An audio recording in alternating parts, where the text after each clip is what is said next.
ఇక్కడ భారతదేశ రాజ్యాంగం అమలు అవుతుందా లేదా, లేకపోతే జగన్మోహన్ రెడ్డి గారు ఏదైనా ప్రత్యేకంగా ఒక రాజ్యాంగం రాశారా?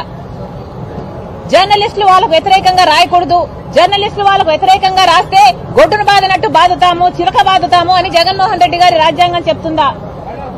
ప్రతిపక్షాలన్నీ ఎవరే గాని జగన్మోహన్ రెడ్డి గారి ప్రభుత్వానికి వ్యతిరేకంగా పోరాటం చేయకూడదు, పోరాటం చేయాలని చూస్తే ఒక కర్ఫ్యూ వాతావరణం లాగా మేము సృష్టిస్తాము, పోలీసులను మా బంటులాగా వాడుకొని, పోలీసులను మా కుక్కల్లాగా వాడుకొని మిమ్మల్ని ఎక్కడికక్కడ హౌస్ అరెస్టులు చేస్తాము అన్నది జగన్మోహన్ రెడ్డి గారి రాజ్యాంగం చెప్తుందా? ఇది ఎక్కడి అన్యాయం అని అడుగుతున్నాం. వేల మంది కాంగ్రెస్ పార్టీ నాయకులైతేనేమి, కార్యకర్తలైతేనేమి ఎక్కడికక్కడ హౌస్ అరెస్టులు చేయాల్సిన అవసరం ఏముంది?